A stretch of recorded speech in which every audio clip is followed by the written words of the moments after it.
And also, Ray and Neil are going to be here with some relaxing guitar music during the dinner hour. Okay, folks? So that's good. We got lots more to go. We're moving forward to our next play. It's another comedy, Case of the Missing Identity, written by Richard Fowler and director Emilio Cattaneo. Richard grew up in New York City and graduated from the High School of Music and Art. He has a number of credits as a performer, but prefers being behind the scenes, making new friends, and watching great actors like Emilio, Amy, and Serena embody them. Full lengths performed locally include The Dance of the Laundress, Crooks and Cupcakes, and Cemeteries, Garlic Knots, and a whole lot of other things. He'd like to thank Kathy and Adam. Today is somewhat a family thing. Emilio will be performing with his daughter Serena Cattaneo as Amelia and Amy Gardner Goldman as June. Now presenting The Case of the Missing Identity. Thank you.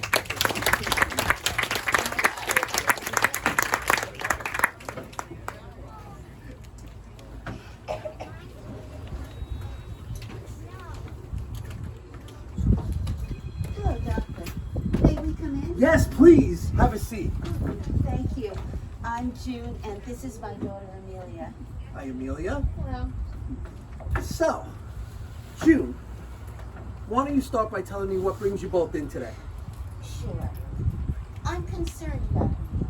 Oh, how so? She spends an awful lot of time on her phone. She isolates. It's the age of technology, Doctor. What do you mean? It seems to me that what all the young people want to do these days is be on their phones or on the computer.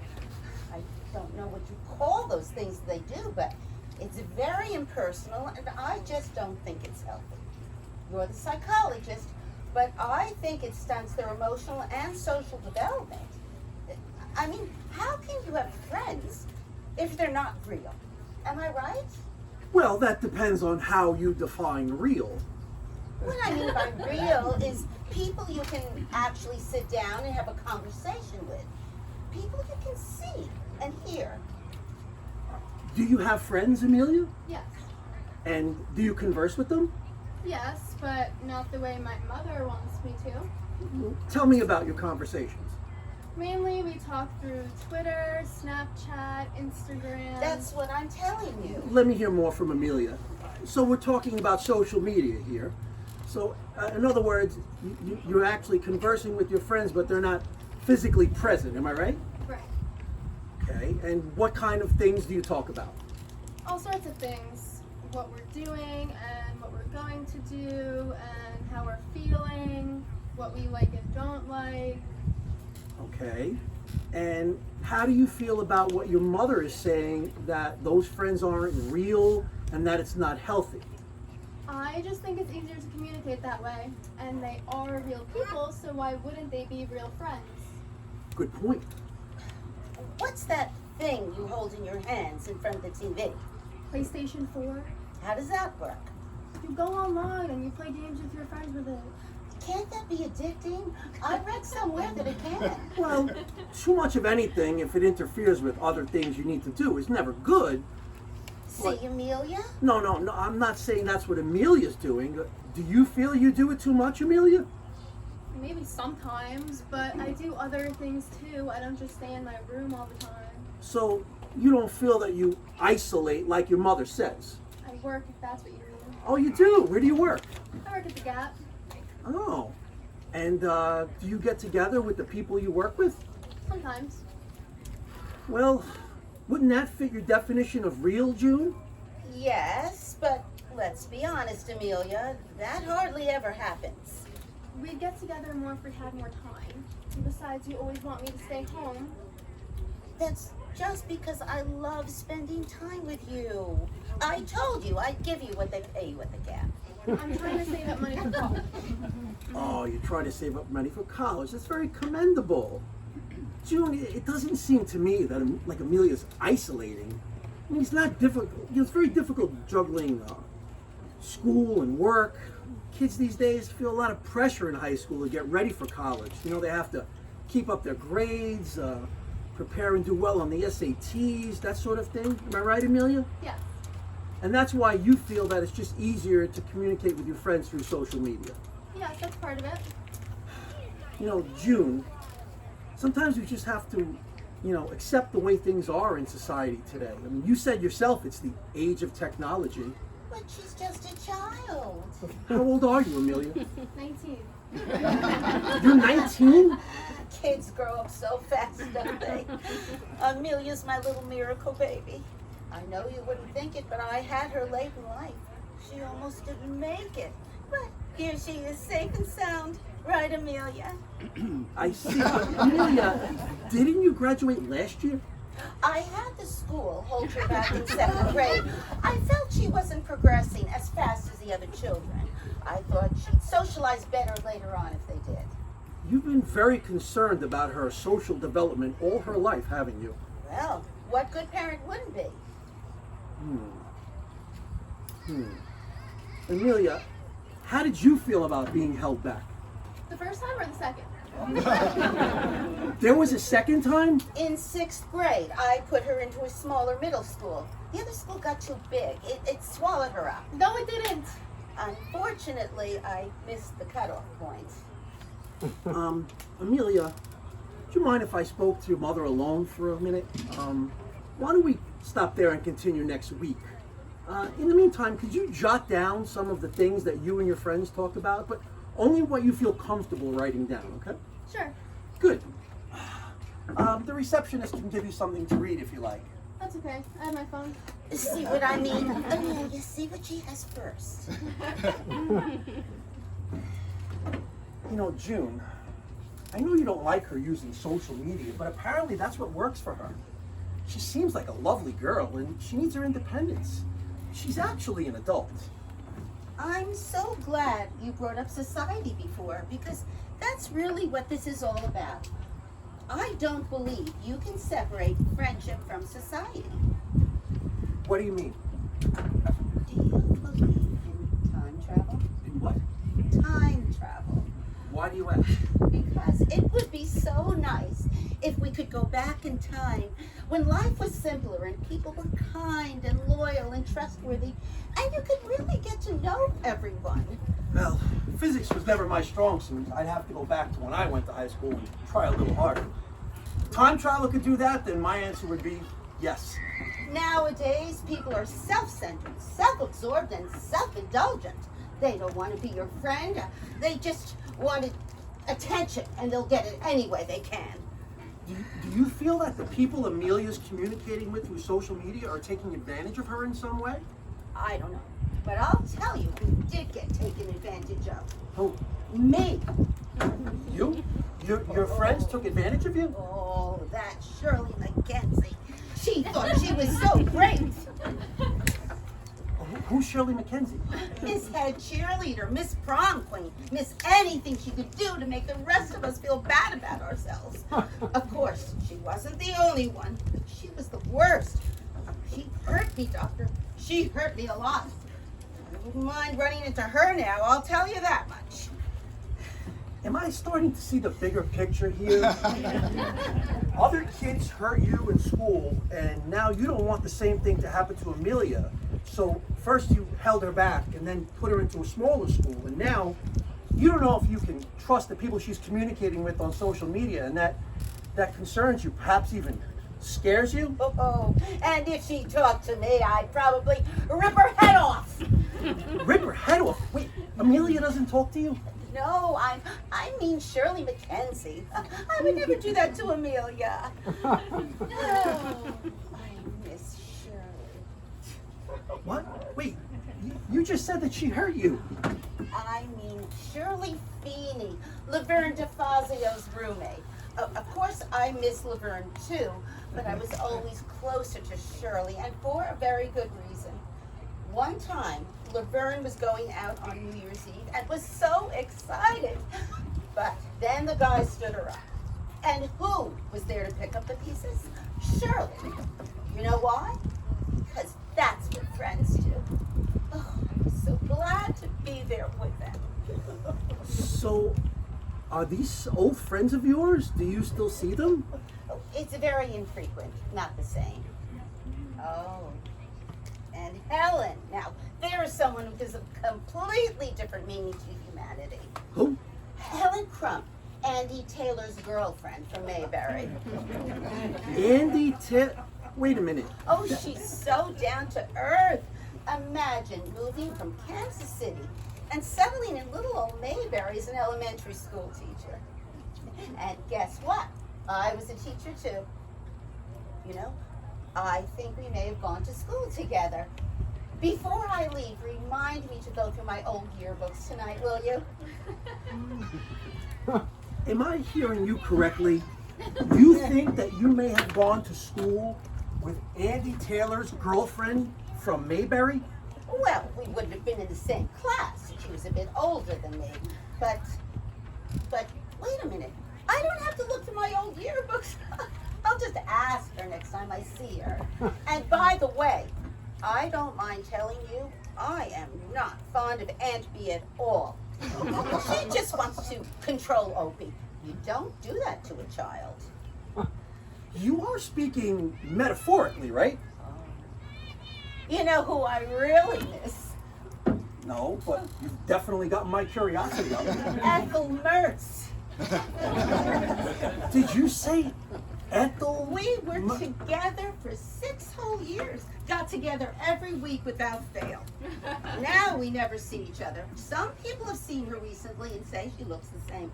But I live in the rural parts and she doesn't come around there anymore. But do you know why I have such an affinity for her? Why? Because even more than Shirley and Helen, I can relate to her. And it wasn't just high school. What was it? The way I was treated. When I was a teacher, I was always standing in the shadows of the coaches and the art teachers with all their fancy exhibits in the hallways. And the assistant principals always picking their favorites to be prom chaperones. But who baked the cupcakes for the fundraisers and stood out there for hours selling them? And who decorated the break room so everybody had something nice to look at while they ate their lunches? I did. I hate to say this, Doctor. Say what? I know everybody loves Lucy, but I'm sorry. I love Ethel. Lucy was Ethel's Shirley McKenzie. Let me ask you this. Who did Lucy call on to join her in her harebrained schemes? Ethel? Right, and who defended Lucy to Ricky when things went awry? Ethel? Right again. Lucy took advantage of Ethel, plain and simple, and I'll debate anybody I have to about it. Oh, I can't wait to see Ethel again. Oh, and when I do, we're going to have such a great time. Oh, we're going to talk about old times and laugh and laugh. But I don't think I'll mention Lucy. I'll wait and see if she brings her up first. Do you think that would be best? I'm not quite sure how to answer that. I can see why you're so successful. You're so understanding. You would not believe how many people aren't. I have to be very selective with who I discuss this with. I would imagine you do. I know it's none of my business, but I'm curious who you're friends with. Maybe Ricky or Fred? I don't know. Are you asking me if I'm friends with Ricky Ricardo or Fred Mertz? Or anybody. Rob Petrie, Darren Stevens, Ralph Cramden. I can see you hanging out with Rob. Am I right? Are you friends with him? So, to be clear, you don't think Amelia's friends are real because she can't see and hear them, but your friends are real because you can see and hear them, and you could trust them. Am I right? There are others, but those are the main ones. And you're not speaking metaphorically. Why would I be?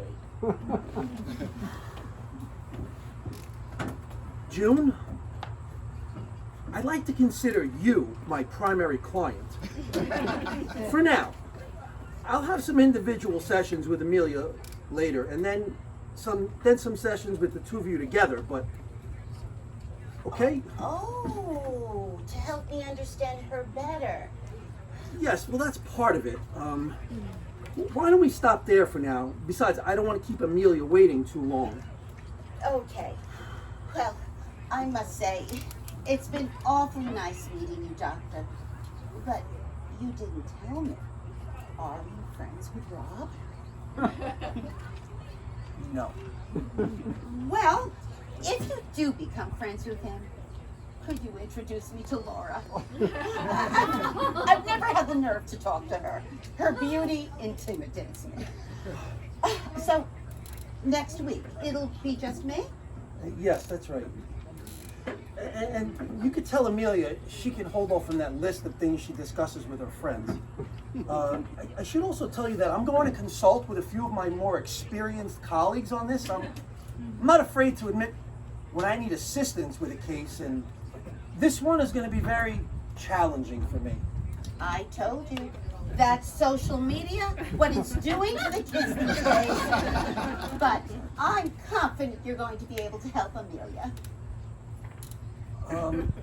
June, has she met your friends? Of course. Helen and Andy are her godparents. Well, goodbye, Doctor. Oh, June. I'm sorry. I didn't catch your last name. Cleaver. June Cleaver. After my husband left me, I had my name legally changed to Cleaver because June Cleaver has such a nice, wholesome ring to it. It's funny. I have a friend with the same name. I asked her if she minded, and she said, there are plenty of people with the same name, and besides, we have a different middle name anyway. Oh, she's so gracious and wise. A true friend.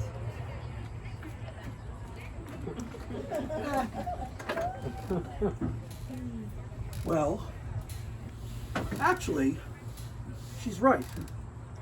Life was simpler then. And I really do have to watch everything I put on social media. You never know when something's going to wind up in the wrong hands. God, what am I saying? What did I get myself into?